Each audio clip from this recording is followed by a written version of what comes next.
If you want to practice all of the new PTE questions using artificial intelligence on an online portal that has a similar marking to your real PTE exam, head over to masterpte.com.au to create a free account.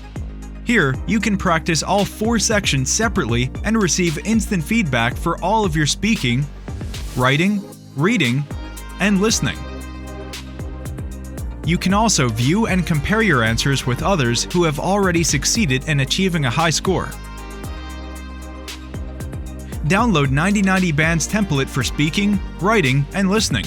Take mock test, receive instant result, overall feedback, and in-depth analysis which helps you pinpoint exactly where you lose points.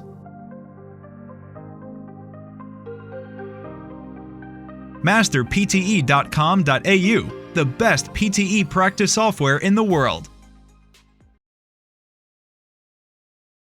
10 years ago, before the use of iPhone or iPad, people's attention interval is about 25 minutes.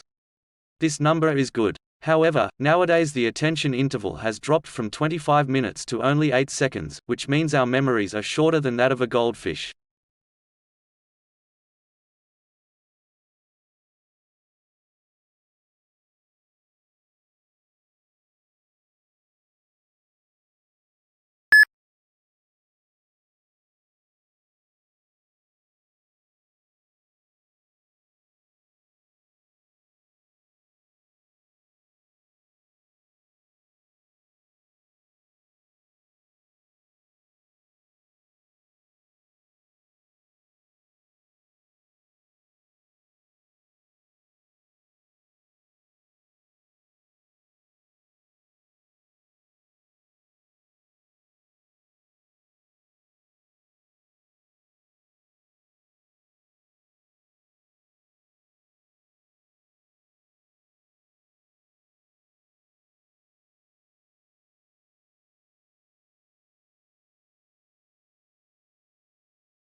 What I've decided to provide is the steps I take when analyzing my own questionnaires. However, before I begin, it would be useful to remind you of a few terms we use when taking questionnaires. Questions can be divided into 3 types. This is sometimes called level measurement. Firstly, we have a category type questions, which are also known as nominal questions. These are when participants select from a list of categories for their response, such as male or female, or they may include ethnic origin. Secondly, we have ordinal type questions. These are similar to category questions, but instead of the categories being independent, there is some sort of order between them. If we ask people to indicate their age in categories, this is an ordinal type question. Thirdly, we have continuous questions. These are any questions that can be answered by a number. It could be an open-ended question asking participants to tell you how many times they attended lectures or how often they used a VLE, or it could involve asking them to rate the importance of intensity of some experience.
The Silk Road is not like what we thought it would be.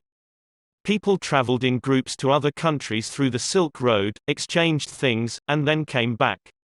There were also some side groups who went to other countries such as India, which was called the Amber Route.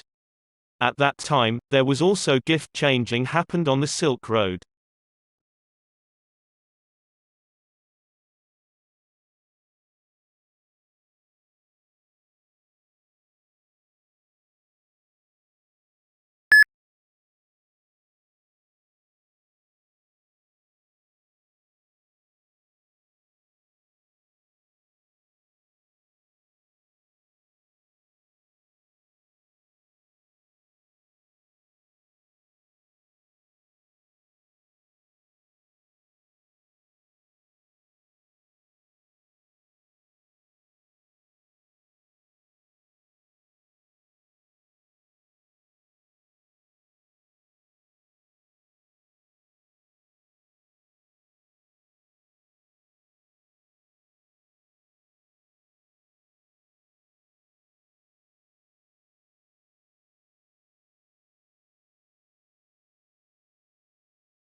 In 1943, what became known as the Green Revolution began when Mexico, unable to feed its growing population, shouted for help. Within a few years, the Ford and Rockefeller Foundations founded the International Rice Research Institute in Asia, and by 1962, a new strain of rice called IR8 was feeding people all over the world. IR8 was the first really big modified crop to make a real impact on world hunger. In 1962, the technology did not yet exist to directly manipulate the genes of plants, and so IR8 was created by carefully crossing existing varieties, selecting the best from each generation, further modifying them, and finally finding the best. Here is the power of modified crops. IR8, with no fertilizer, straight out of the box, produced 5 times the yield of traditional rice varieties. In optimal conditions with nitrogen, it produced 10 times the yield of traditional varieties. By 1980, IR36 resisted pests and grew fast enough to allow 2 crops a year instead of just 1, doubling the yield. And by 1990, using more advanced genetic manipulation techniques, IR72 was outperforming even IR36. The Green Revolution saw worldwide crop yields explode from 1960 through 2000.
Today we will talk about Australia's export business towards China, Japan, US. In the past, Australia was concerned about its geographical location, which may result in Australia being isolated from North America, UK, and later America. Nevertheless, nowadays with the rise of Asian countries, especially China, Australia has become a great export country with a perfect location. Currently, Japan is the largest exporting country to Australia, but China may become the largest one in the future. Australia should take the advantage of China's rise to develop its exports.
The first thing I want to argue is that former civilization is running into pretty profound crisis in its relationship to the rest of nature, which we do and what we have depended on for survival and for flourishing.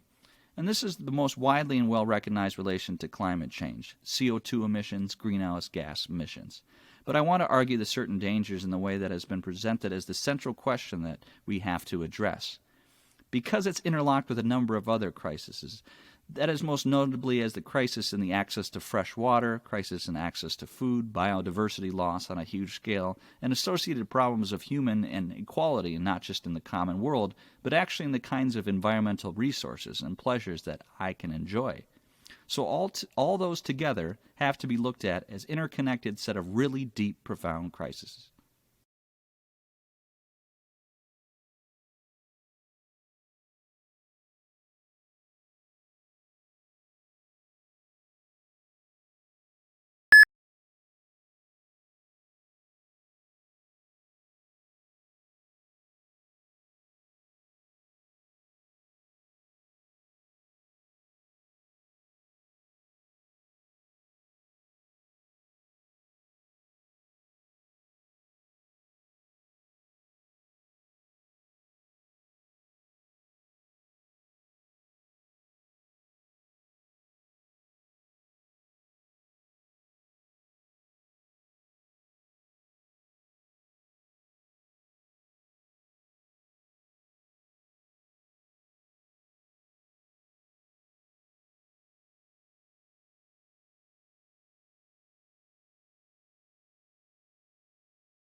Today's lecture is about a loggerhead turtle, one of the largest turtles in the world, and almost extinct in the USA.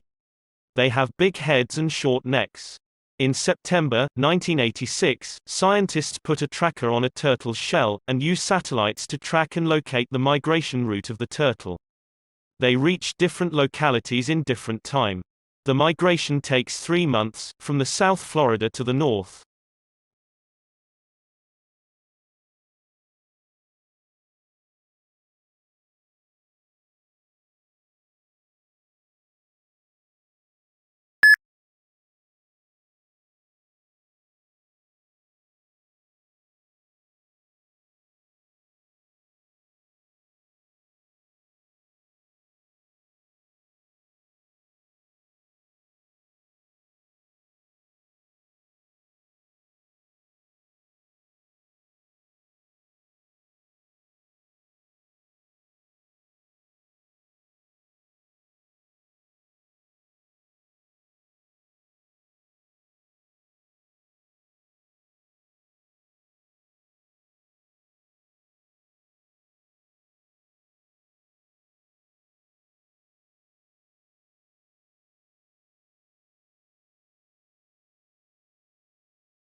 Today we will discuss the relationship between the fault lines in the Earth's crust and an earthquake. This dislocation of the rock occurs from the Earth's surface 7 kilometers to several hundred kilometers vertically down to the crust. The earthquake's focus is called the epicenter, which is vertically beneath the interior of the Earth's crust, and the energy releases and transfers through epicenter. The faults are the fracture on the Earth's crust. The position of the epicenters can be identified by the faults map, looking down from the center of the Earth. It will result in seismic wave, which is decreased as it moved away from the epicenter.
What we're going to discuss today is how the Port of London was discovered and what we discovered about it.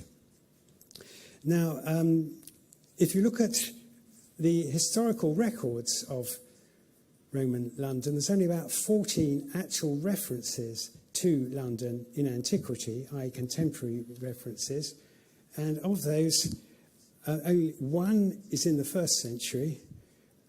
There are none at all in the 2nd or 3rd century. There's only one in the late 3rd century, and there's 4 in the 4th century. So if you're a historian trying to write a history of Roman London, it's very difficult. You don't really have much data. You're going to depend on the archaeological evidence, the material evidence, of the port and indeed the town to have any understanding of what happened then. And so what we're looking at here is how did we discover about the Port of London? There is no historical documentations, no customs books, no tariffs, no idea of the taxes. We have to understand the port entirely from the archaeological evidence. So that's what we're going to do today. So if we move on to the next slide. I love live streaming, so thank you very much.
Now, the economists calculated, it's a back-of-the-envelope calculation, that removing all immigration controls would double the size of the world economy, and even a small relaxation of immigration controls would lead to disproportionately big gains.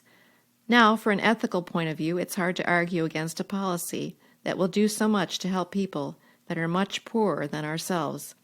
The famous RAND study reckons that a typical immigrant who arrives in U.S. ends up with $20,000 a year. That's rough. It's not just the migrants themselves who gain, it's the countries they come from. Already, the migrants working for poor countries, working in rich countries, send home around $200 billion a year. Through formal channels and about twice as that through informal channels. and that compares to the $100 million that Western governments give in aid. These remittances are not wasted on weapons or siphoned off into Swiss bank accounts. They go straight into the pockets of local people. They pay for food, clean water, and medicines. They help kids in school, and they help start up new business. Sample answer: removing immigration control would double the world economy. This policy will do so much to help poor people. Immigrants end up with $20,000 a year from gains in countries they come from. They send home around $200 billion a year through formal channels, which are twice as that through informal channels. These remittances can help local people for living straightly.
If you want to practice all of the new PTE questions using artificial intelligence on an online portal that has a similar marking to your real PTE exam, head over to masterpte.com.au to create a free account.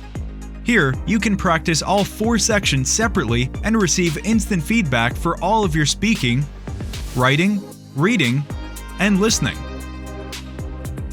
You can also view and compare your answers with others who have already succeeded in achieving a high score. Download 9090 Band's template for speaking, writing, and listening. Take mock test, receive instant result, overall feedback, and in-depth analysis which helps you pinpoint exactly where you lose points.